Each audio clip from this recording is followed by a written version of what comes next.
São muitos desafios da mulher e da mãe empreendedora. Então, acho que além da camada do ser mulher, a camada da maternidade, que é o que a bandeira que eu carrego muito, de construir ambiente e ambiência para a gente poder viver os dois lados ao mesmo tempo. Então, a minha busca por empreender foi muito no sentido de querer trabalhar em algum lugar que eu não tivesse que escolher.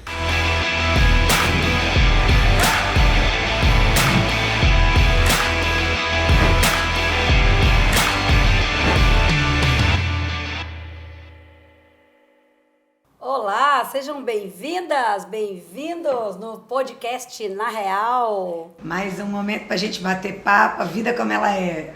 Com quem? Com a Júlia Caiado. Ela. A poderosa dos hubs, da inovação. A mulher da gestão de comunidades. Julinha, obrigada por estar aqui com a gente. E hoje o papo é com você. Primeiro, conta um pouquinho pra gente quem é a Júlia, né? Na fila do pão. Quem não teve ainda o prazer de ter o contato contigo e a alegria de ter contato contigo. Mais uma mineira nesse podcast, hein? Bom, gente, primeiro, muito obrigada. Que delícia estar aqui com vocês. Estou muito honrada, de verdade, muito feliz por esse convite especial. Bom, eu sou Júlia Caiado, sou mineira, sou mãe da Elisa, que atualmente tem 6 anos. E adoro começar falando isso, porque isso muda muito da minha trajetória, né? De todo mundo que já passou por isso. Sou apaixonada por surf, por montanhas, adoro natureza, estar em família. E sou cofundadora da Global Touch, junto com a Carol Ferreguetti, né? Minha sócia maravilhosa. E a gente tem juntos aí construído essa história com um propósito muito forte e muito claro pra gente, que é transformar a maneira como as pessoas e organizações colaboram.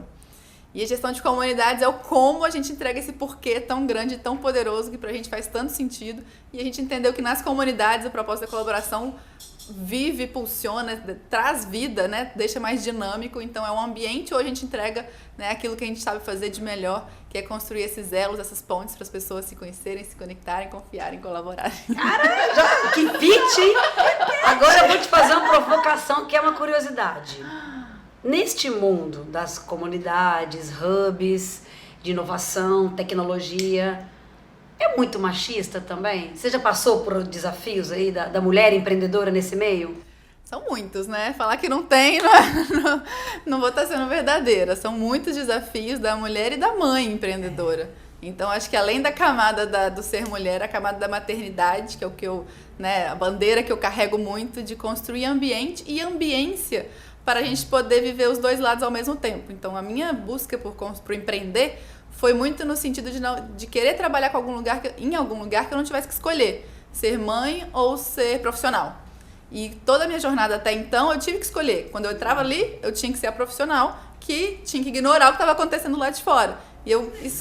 E aí eu falei, não, se não tem algum lugar, eu vou construir esse lugar. E a Global Touch, que é a Global Touch. Então, hoje a gente né, tem várias mães que trabalham conosco, e a gente faz questão de incluir o ser mãe e o ser mulher. Hoje, 80% do nosso time é de mulheres. Gente. É quase assim um espelho da nossa. Uma inspiração. Uma refletindo na outra, né? Super inspiração, porque a gente tem, assim, a maioria, assim, né, 80% mulheres, e dessas, acho que 60% são mães. E a gente tem pais também, né? Mas eu falando da questão da parentalidade de maneira geral. E a mulher, mãe, e que quer continuar trabalhando, é onde que eu abraço. É onde que eu falo, vem que eu quero dar oportunidade, porque eu queria construir esse lugar onde isso fosse possível. E hoje eu fico tão grata, tão feliz de ouvir os depoimentos, de ver as pessoas falando, gente, preciso para uma reunião. Quem pode ficar com meu filho agora? Nossa, tá atrasei. Busca na escola para mim. Então a gente criou essa rede de apoio maravilhosa que sustenta muito e que, assim, eu me sinto muito realizada por poder ter, né, esse lugar. Ainda tem muito para melhorar, muitos desafios. Eu quero ter, né, o ambiente adequado para poder ter as duas vidas, né, no mesmo local. Mas os enfrentamentos que eu tenho, que começaram lá no primeiro evento, quando eu comecei a ouvir falar de inovação no Startup Weekend, né? Quando eu tinha acabado de mudar para Vitória, não conhecia nada, ninguém. Eles amamentavam ainda e eu tinha que ficar o final de semana inteiro imersa para poder participar daquela experiência. E aí foi um esquema para poder conseguir. O marido leva, busca, tem, né, essa questão de construir esse apoio interno. E aí a gente ganhou o primeiro lugar do evento no final. E ele falou, pô, então vamos continuar fazendo isso dar certo, né? Foi o primeiro sim ali para aquela ideia maluca de fazer as empresas colaborarem. E a partir de então a gente vem transformando e, né, construindo um caminho de cada vez. E quando você fala assim, de criar um ambiente onde as empresas possam colaborar, o quanto que, por exemplo, pandemia mudou ou não a capacidade de colaborar? Porque assim, colaboração não é um tema novo, mas a gente sabe que também a concepção de competitividade, de mercado, sempre foi muito atrelada a eu entender que se você, por exemplo, é do mesmo segmento, eu tenho que te furar o olho, ou no mínimo nunca sento com você, porque é como uma coisa que você falava antigamente, que tinha muito do mercado que você tinha vindo, tinha uma concepção de que um concorrente, por vezes, era um inimigo, né? Era alguém que você tinha que estar monitorando. E a gente vê que, independente de ser concorrente ou não, a gente sempre veio, a colaboração sempre foi necessária, somos humanos, trabalhamos e viemos com pré-concebidos de forma mais que nativa para o princípio de colaborar, mas quando a gente entra para o mundo do trabalho, meio que o colaborar mistura com a coisa assim, até que ponto? A gente ainda vê posts do tipo,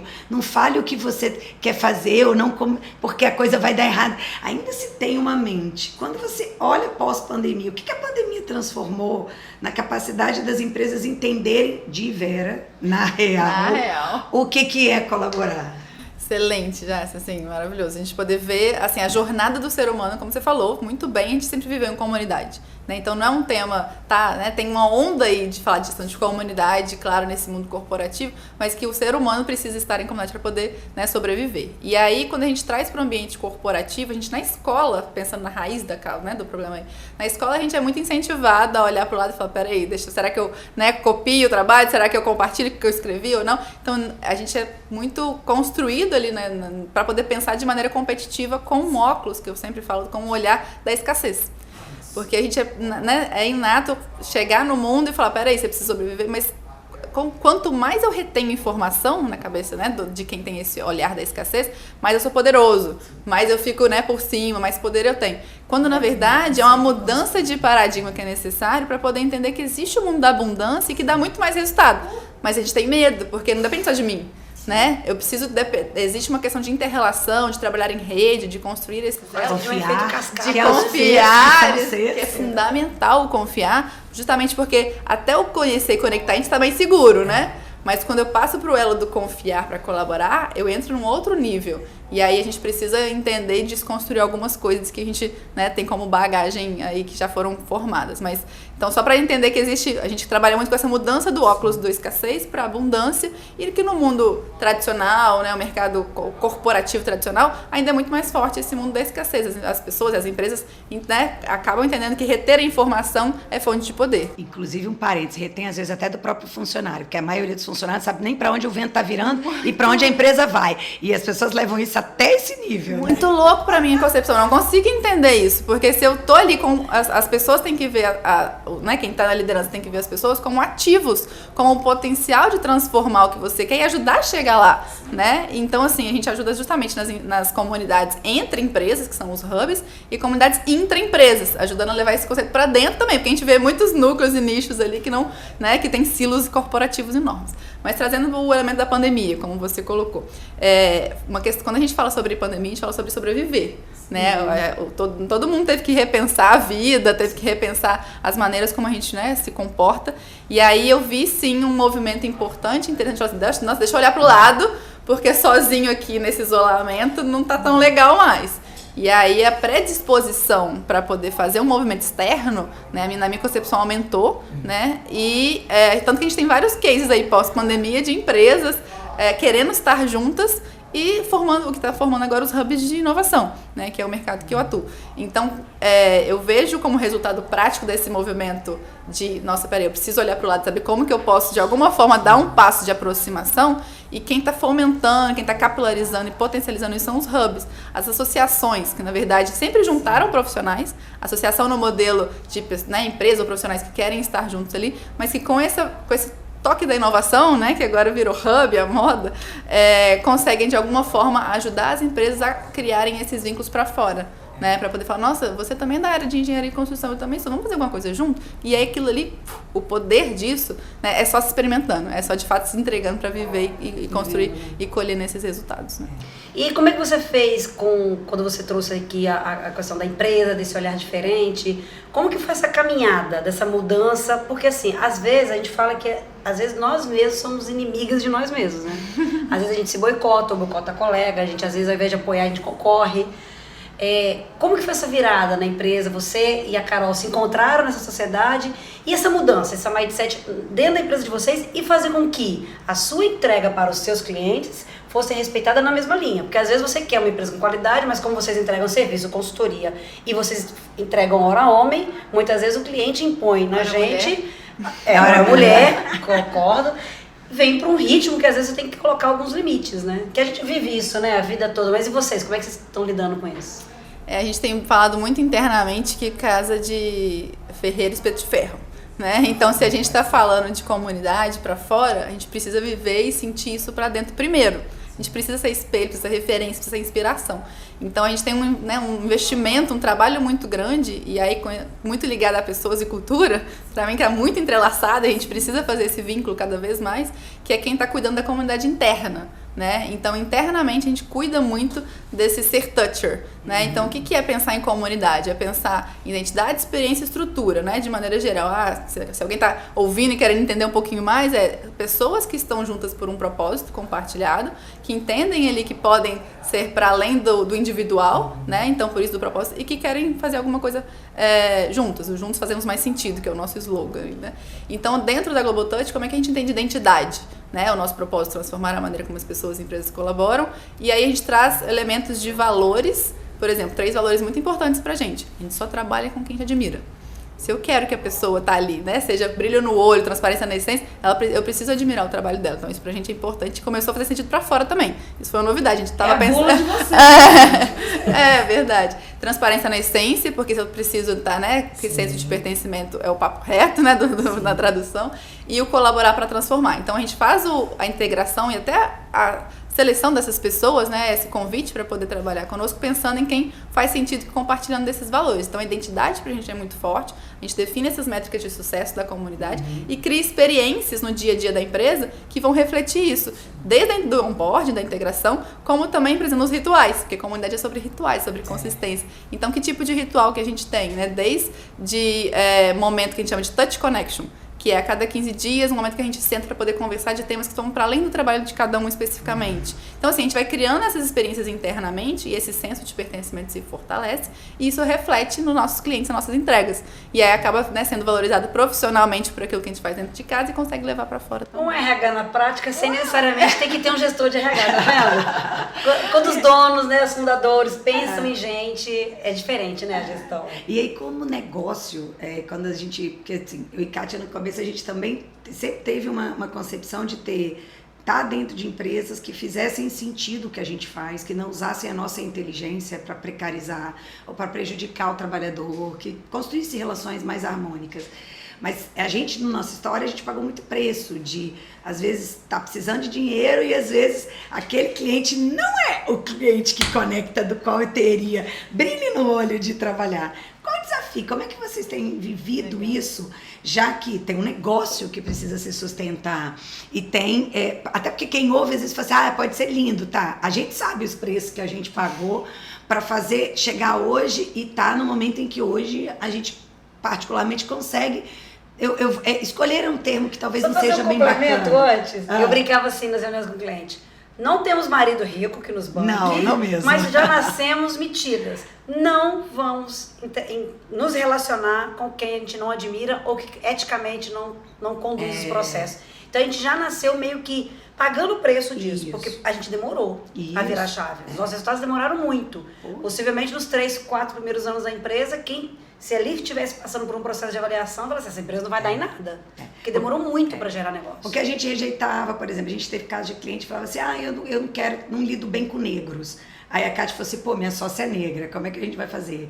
A gente tinha casos onde o cliente pediu pra gente fazer um projeto, mas era extremamente homofóbico. E um dos nossos sócios de serviço, nossos gestores, que de muitos anos, é gay. E aí a gente falava assim, cara, faz sentido a gente estar dentro dessa empresa, a gente vai expor o nosso colaborador a uma realidade que é totalmente contrária daquilo que acredita e que, ok, cada empresa acredita no que quer e é um direito dela, mas a gente, enquanto blindagem do que é nosso, porque o nosso colaborador é nosso, o touch é teu, o hopper é meu, o user é meu, como é que eu protejo o meu colaborador para que ele não viva dois mundos, para que não fique aquela coisa assim, a ilha da fantasia, a bolha e o mundo real. E aí quando a gente pensa de negócio, como é que faz? Porque a gente pagou muito preço disso. Como é que vocês têm vivido isso? E o quanto que, se é que de fato as pessoas têm noção, né? Porque sustentar valores é mais do que falar, é segurar uma onda que às vezes é pesada, porque tem conta para pagar. Sim. Nossa, mega desafiador não ser só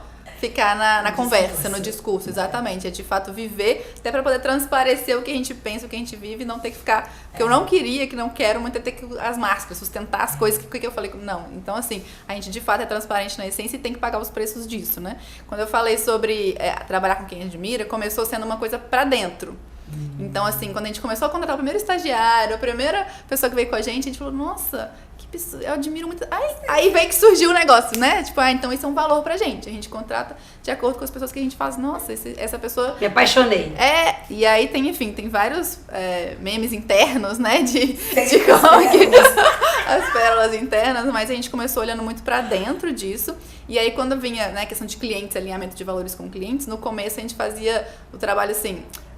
não tá muito assim, não. Vamos cobrar um pouquinho mais caro. Estratégia mesmo. E às vezes o povo acha que a gente é caro. E às vezes não é que é caro, a gente na verdade tá fazendo escolhas. E aí, exatamente. Se for pra poder pegar, tem que, né?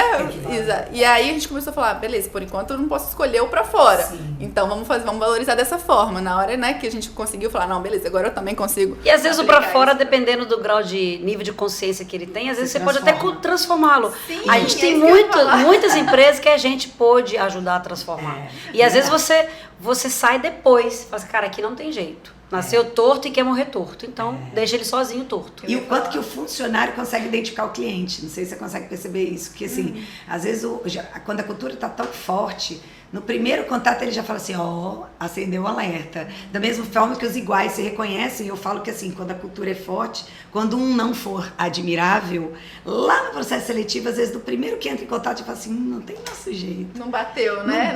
Não tem alguma coisa nesse ser humaninho que às vezes vai dar muito certo em outro lugar, mas não vai dar certo com a gente, né? Então sustentar isso, né, pra dentro e pra fora é um mega desafio, porque tem que pensar no negócio, como você falou. E aí, né, só a gente que tá ali na linha de frente do empreendedorismo. Eu e a Carol, a gente fala que é uma montanha russa. Tem dia que você tá subindo, não sei o quê. Tem dia que tá pra fora, você fala, meu Deus, como é que eu vou passar o próximo mês, né? Então, isso aí, essa é a vida, né? Do empreendedor, né? E aí eu acho que quando você decide empreender, você tem esses riscos. E no nosso país, eu falo que empreender tem um quê de loucura. Por isso, Júlia, a gente quando montou a empresa, assim, a meta era viver os primeiros 2 anos. Porque acho que tinha um índice na época que mais de 90% morriam nos 2 anos. Passamos 2, agora vamos sobreviver os 5. Depois dos 5, a crise dos 7, que tinha uma massa assim, a crise dos 7 anos do casamento, das relações. Passou dos 7, agora, gente, aí veio a pandemia. Então, se tiveram algumas coisas assim, tem alguma coisa que vocês estão menos tempo, né? A Global tem o quê? 5 anos, né? 5 anos, sendo que mais da metade foi na pandemia, né? Foi. Não, tem super, porque a gente fazia, antes de fazer gestão de comunidades, o nosso carro-chefe, né, o nosso core era muito nas imersões. Era o Innovation Experience, que eram, já que era colaborar, construir esses elos, essas pontes entre ecossistemas, minha ideia era fazer intercâmbio entre empresas, lá no começo, né, voltando um pouquinho. Aí eu queria que as empresas fizessem intercâmbio entre elas. Só que não para trabalhar ou estudar, mas para intercambiar, para trocar, para de fato falar, olha, eu sei fazer assim, você sabe fazer assado, e aquilo ali, cada um traz um e sai com 2, né? Então é quando você troca não algo físico, mas quando você troca conhecimento, você não perde o que você tem, você transforma. Então essa era a essência. E aí a gente começou a fazer isso individualmente. Então, você, Kátia, quer falar sobre o que você faz, está indo para uma viagem, e a gente, né, ajudava a criar essas conexões para essa troca acontecer. E aí a gente quis ampliar o impacto. Então, à medida que eu amplio o impacto, eu falei, não, então a gente vai fazer, dar a curadoria do que vai ser aquele tema, Então, eu quero conhecer máquina de vendas no ecossistema de Minas Gerais. E aí a gente montava o roteiro, criava as conexões e abria para as pessoas. E depois a gente viu que as empresas tiveram muito interesse nisso. E falar, eu quero capacitar meu colaborador fazendo essa imersão de 2 dias para aprender sobre vendas, para aprender sobre RH, para aprender sobre... A gente fez um de design organizacional uma vez que foi sensacional. Assim, é muito aprendizado em curto espaço de tempo. E as pessoas saem assim com a cabeça, né, explodindo. Que era o que eu queria quando eu falei intercâmbio empresarial. Que é quando você vai para fora, em outro país, você vive aquilo e volta. Mas você não precisa de ir para fora. O que eu queria é que as pessoas vivessem isso sem sair do Brasil. Exatamente. E de forma prática, né?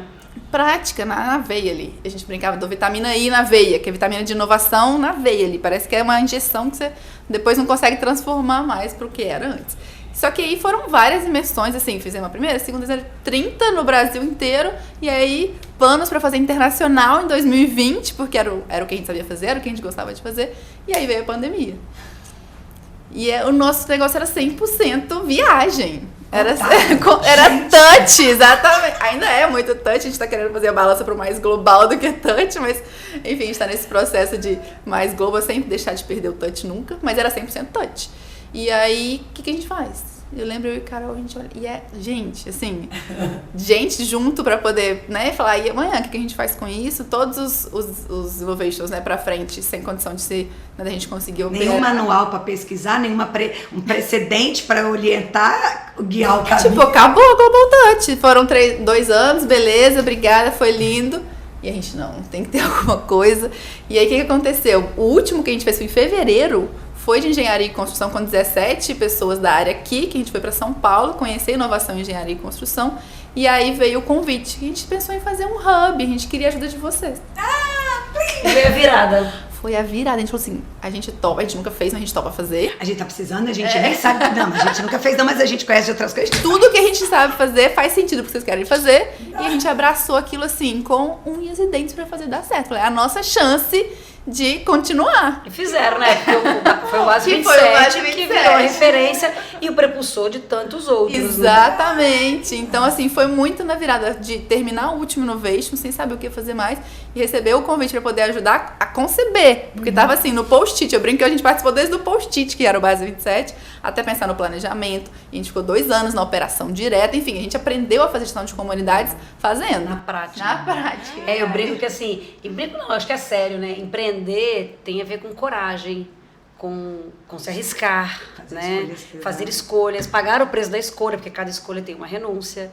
E você acabou de narrar uma história de coragem, de superação, de dá medo? Dá, gente. Nossa. Quem que não tem medo? Quem que não tem o frio na Gente, barriga, como né? o podcast é na real, quem tem medo, né? E a gente decidiu que a gente ia com medo Quem mesmo. tem culhão? Quem tem medo. Quem tem culhão Quem tem tem medo. medo. Você Se vai você não com tem medo medo, mesmo. você tá lascado, porque o medo te protege. E uma vez eu ouvi de uma pessoa que o dia que você não tiver mais frio na barriga diante dos desafios, é porque você ali tá correndo muito mais risco. Sem dúvida. Porque aí você não tem as proteções necessárias. Né? E uma coisa que eu queria entender com você, eu acompanho, sou fã e tudo. A gente às vezes olha os hubs, as comunidades, e ainda é um ambiente cheio dos meninos da calça marrom, do sapatinho, da camisa engravatada, branquinhos, falando de comunidade, falando de mudança e transformação de realidade, sem nunca ter posto o pé e por vezes mal tendo pago uma conta. E aí assim, como é que você vê esse mundo de colaborar genuinamente, quando eu ainda não conheço de verdade, na real, aquela realidade para poder dizer que eu vou colaborar e ajudar a mudar? E já junto com isso, como que nesse mundo de inovação, você tem visto aí pelas suas andanças as mulheres? A gente ainda, eu tenho uma percepção de que, pelo menos no maior caso, os casos que a gente conhece, a figura dessa pessoa normalmente é o gestor. Eles pegam, não sei porquê, assim, depois você até me ajuda, porque leiga total, eles normalmente pegam o cara da TI. Aí você vai dizer, o cara da TI virando, tá, mas o que tem uma coisa a ver com a outra? Mas grande parte dos que eu conheço foram oriundos da TI. Que história é essa? Então eu fiz 3 perguntas misturadas, mas tava doido pra te perguntar isso. Excelente, excelente. Assim, quando a gente começou nesse caso, nessa história do Base 27, né, e a gente recebeu esse convite, primeira reunião, só homens. Só dessa figura, né? E aí eu entendi o projeto, eu falei, isso pode fazer muito sentido, mas eu coloquei uma condição, assim, não no sentido de condição, mas uma sugestão, uma provocação. pra gente continuar e falar de inovação e falar de algo que de fato transforme, a gente precisa ter outros olhares. A gente precisa trazer mulheres. Inovar no olhar? Precisa, porque como é que eu falo de inovação, de pensar algo completamente, né, novo, se eu tô sempre com as mesmas perspectivas? Então, foi assim, e as pessoas que estavam no conselho na época falam isso, foi aquilo ali, foi decisivo. E hoje a diretoria do BAS é toda feminina. Claro que ainda tem um processo ainda para o conselho ser mais e tudo, mas é importante de quem tem esse lugar, quem consegue, né, entrar, ocupar, abrir a porta para que mais venham. Então eu lembro claramente assim dessa provocação e que, assim, para mim faz muita diferença o que, né, como foi e como é quando houve essa abertura para poder trazer esses olhares também, né, femininos, de mulheres que têm lugar de fala, que têm experiência, né, na inovação no ecossistema como um todo. Então foi um primeiro passo. Claro que quando a gente foi fazer uma primeira imersão, levando a comunidade do BAS 27 para conhecer outros ecossistemas, a gente separou em 2 grupos, né? E foi o grupo dos CEOs e o grupo dos líderes de inovação. E o grupo dos CEOs eram só homens. E de inovação? E de um pouco mais diversificado, Mas aquela foto me marcou muito. Porque a gente falou, a gente precisa mudar essa realidade. Só que a gente não muda essa realidade. No caso o Comitê Gestor de Pensar o BAS foi mais fácil, mais rápido, no sentido de precisa de, né, a abertura para poder trazer pessoas que vão topar ali. Mas quando você fala de pensar, mudar a realidade daquele grupo de CEOs que vão representar o ecossistema capixaba em outro ecossistema, é um trabalho mais médio e longo prazo que, né, o BAS tem feito e tem sido... E não é criticando ou brigando, né? É muito mais conscientizando. É deixar claro assim, aquela foto precisa ser, daqui a tanto tempo precisa ser uma realidade diferente. Todo mundo sabe que precisa. Sim. E, né, quem tá ali também tá incomodado. A gente sabe que e aí como a gente pode fazer para chegar lá? Então, assim, a primeira parte da resposta. Era um hub de engenharia cuja pelo menos até os dias de hoje, grande parte, quando você vai nas universidades, já começa lá. Isso. Menino, eu fazia parte da psicologia que estava perto das engenharias na época da UFES. Então as pessoas falam assim, é a parte das meninas e a parte dos meninos. Ainda tem, então isso vai canalizar, refletir uma questão que não é de agora, é uma questão que vem desde a faculdade, desde as escolhas profissionais, e de ainda se pensar que eu não posso escolher engenharia porque eu sou menina. Pois é. Eu não posso escolher mecânica porque eu sou menina. E o BAS tem feito um trabalho maravilhoso, que é o Circuito de Inovação, com as diretoras que estão lá hoje, levando isso para as universidades, para poder mudar na base. Né? Então, assim, é de fato pensar o que a gente pode fazer hoje com a realidade que a gente tem, mas influenciando, impactando algo que lá na frente vai colher os frutos. Então, isso assim, é claro. E aí, pensando no que existe hoje de movimento de ecossistema e como que a gente, né, tá inserido para tentar ajudar a construir isso também, no Innovation Recife, que foi no ano passado, a gente estava conectando 2 comunidades que a gente atende, né, Porto Digital e BAS 27, que para mim foi um sonho, assim, eu sempre quis fazer esse intercâmbio entre clientes, né, entre hubs, tão referências, né, no Brasil e que trocaram entre eles, fizeram intercâmbio entre eles. E aí, na viagem entre uma visita e outra, a gente estava junto com algumas pessoas que falaram, mulheres, falaram assim, mas por que não tem mais mulheres, né, de novo, participando? Por que a gente não pode voltar para Vitória e conseguir construir uma comunidade de mulheres na inovação? E isso começou no ano passado, depois de uma provocação do Innovation. Ano passado inteiro, a gente já teve 8 encontros, esse ano, uma vez por mês, a gente se encontra e a gente está conseguindo ter um locus, né, uma ambiência, para que mulheres na inovação consigam se encontrar, aí já, se conectar. Não, tá feito o convite. A Kátia me oferece, ela me oferece. Ofertando o corpinho dela. Ela me oferece. Não, mas eu acho massa. É legal, porque assim, por exemplo, os hubs, até os próprios hubs, né, as fundações, os que iniciaram, o hub de gente que foi 100% com mulheres, embaixadoras, até fez questão disso, porque para trazer, e muitas vezes não é porque é mulher que olha pra gente tem que ser homem, mulher e todo mundo. Mas eu vou fazer uma provocação aqui, sem querer ser muito pragmática. Eu acho que talvez vai ter que ter um outro podcast pra... Eu falo que assim, até talvez mesmo, um sonho beber, de consumo... Até beber água. Não tem vinho, só tem água. Talvez um sonho de consumo é lá no futuro, quem sabe a gente trazer mais à tona exemplos mesmo, né? Por mais que a gente esteja fazendo um movimento de mulheres mais na inovação, até já misturado em algumas cadeiras de diretorias, de hubs e tudo mais, mas ainda eu vejo que tem uma agenda oculta de que mesmo essas mulheres nesses papéis existem por trás uma certa pressão, uma certa opressão, um certo boicote, um nível de crítica ou de controle, comando e controle, que no fundo essas mulheres ainda não têm autonomia, a qual a inteligência delas e competência poderia conduzir com mais autonomia. Eu não precisa responder, que eu estou fazendo muito mais uma afirmação de uma forma geral. De uma forma geral, porque a gente como consultoria... E também porque recentemente, a gente vindo em São Paulo, a gente escutou uma frase de que assim, pode até ter mulher no espaço, mas não é ela que está com a caneta. Essa frase chamou muita atenção da gente quando uma pessoa falou isso publicamente. A gente falou assim, então é muito do que ela está querendo te dizer. Às vezes eu tô no lugar, mas será que de fato essas mulheres têm a caneta? Tem de fato a autonomia? Tem de fato o poder? Eu vou usar o poder porque é o que constitui a capacidade de autonomia de poder decidir. E quando decide são apoiadas ou são só criticadas, sabe? Entendeu? A gente vem vendo um adoecimento muito grande da mulher no mundo business, assim, no mundo dos negócios, nos papéis que elas ocupam. A gente, graças a Deus, tem a bênção de ser dono do nosso nariz, né? Então acho que isso dá uma liberdade pra gente de escolher o cliente, de escolher a nossa equipe, com quem a gente trabalha, mas nem todas têm essa oportunidade. Você já viveu isso, Júlia, em algum momento da sua vida? Não diretamente, assim, dessa forma, nesse nível, não tenho recordação, não. Mas a gente sabe que o tempo todo a gente precisa falar um pouquinho mais ou um pouquinho, repetir aquilo que a gente quer para poder ter o mesmo nível de interlocução, que a gente teria se a gente não fosse mulher. Então, assim, a bandeira que eu carrego é muito sobre, se eu ocupo esse espaço, quem mais pode vir comigo? A gente está num lugar de privilégio de ter a oportunidade de trabalhar com aquilo que a gente ama e nem todo mundo tem essa oportunidade. E como que a gente pode fazer para poder ampliar esse impacto? Então, o tempo todo eu falo, nossa, hoje eu estou muito feliz que eu tenho 15 pessoas trabalhando comigo que também tem esse privilégio. Como é que a gente pode daqui a pouco ter 100, tem 50, enfim, 50, 100 mil, isso, né? E com alguém.